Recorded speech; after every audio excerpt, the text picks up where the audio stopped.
Welcome to Massive Beers. Yeah, my name's Matt. We do beer stuff here and mystery beer time, courtesy of my boy. Am I speaking some weird language? I don't know. My boy, Matt, from my bald anyway. He's been hitting me with some crazy mystery beers. I don't know what this is gonna be, but I think it might be old. He's been hitting me with the older jams, so we'll see what's what. Hello. Okay, well that happens to beer sometimes. So it's a gusher. The crappy part about this being a gusher is I literally just spilled beer everywhere. Not here. I mean, literally right before this review, I spilled beer everywhere. And yeah, I just cleaned every part of this table. So I gotta do it again. Okay, so we have something going on here.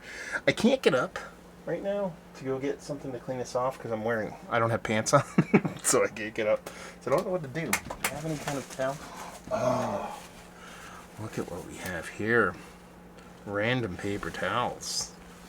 Save my goose. So what do we have here? We have, beers that gush like that. Old beer. Typically, do we have more of that? Nah. Just have just enough to get through the review, which will be nice. Beers that gush like this are old beer or like obviously not mixed culture, bottle conditioned beer.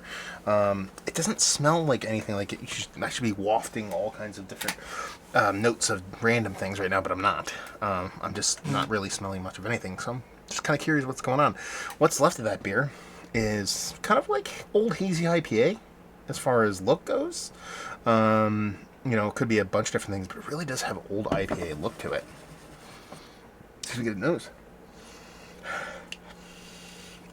Kind of smells like old IPA. Malt character. A little orange marmalade stuff going on there, nothing too crazy.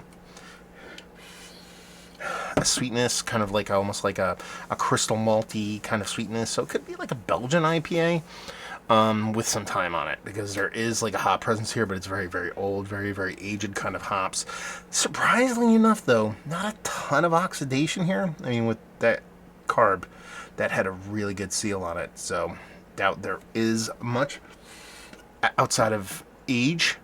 And just time on this thing, it's actually held up pretty well from an oxidative standpoint. But like I said, the way it gushed, it kind of makes sense that way. If that had any kind of leakage going on, that cap would have been spitting out the whole time, and it was full of beer. So I'm just gonna dive in. Cheers.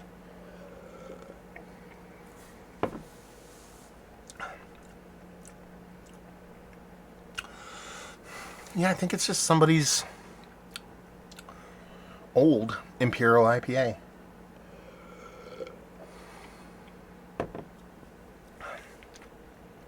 The reason why I say old is because, with it not having a ton of oxidation going on, it's not classic kind of like, okay, wet cardboard old. There's this caramel note in here that has to be aged. It's kind of that really nice kind of precursor to Sugar Daddy kind of caramel note that you can almost kind of only duplicate with either like high aggressive long-term barrel aging or even longer bottle conditioned aging. There is a bittering to it, so it has this kind of like blonde barley wine, Ghost of Hops Past kind of thing, like I mentioned earlier. But I don't think the ABV is that big. I think it's pushing 7, 8%.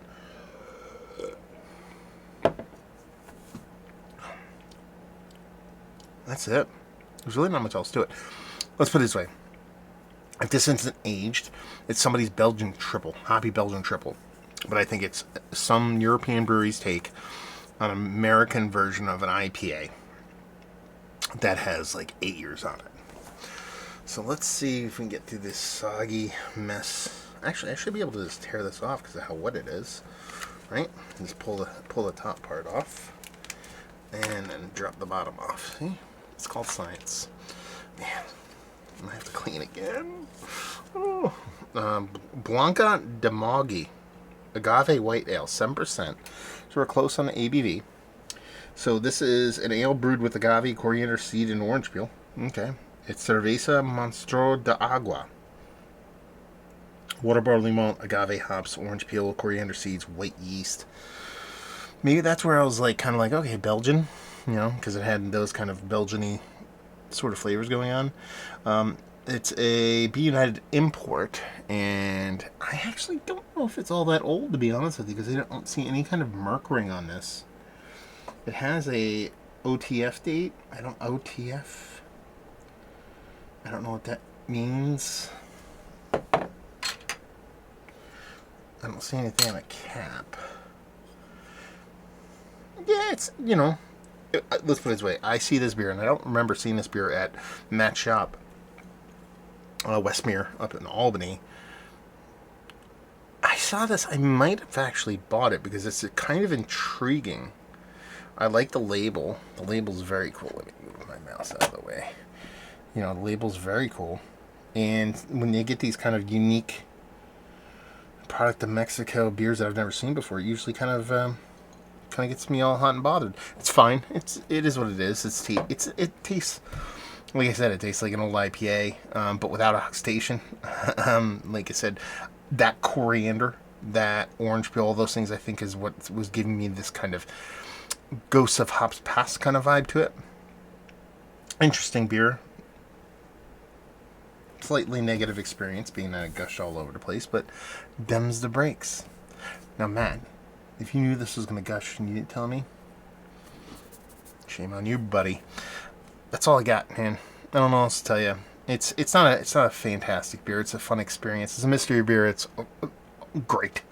You know, it's just one of those things where I'm glad that I got to experience it. And you know, anytime those gushers come out, throws me for a little bit of a loop. But it's nice to kind of stay on the rails and finish one of these suckers. So, yeah. I'm not going to talk about it. It's one of the better Mexican-born orange peel coriander agave hopped beer I've ever had. You know, is it an interesting beer? Yes. If I bought this off a shelf somewhere for $5 and I hadn't experienced fun outside of that, it's just, yeah, it is what it is. So, if you've had anything from this brewery, if you've been to the brewery, if you've had this particular beer and it gushed on you or not, let's talk about it down there. Matt, I need to know your experience to see if you've actually had this sucker. And if you can give me a date, that would be great. Because I don't think it's that old now. Because there was no oxidation. I thought it was that carbonation that kept it in. I don't see any kind of merc ring. Anyway, hopefully you guys enjoyed. Hopefully see you next time. Cheers, y'all.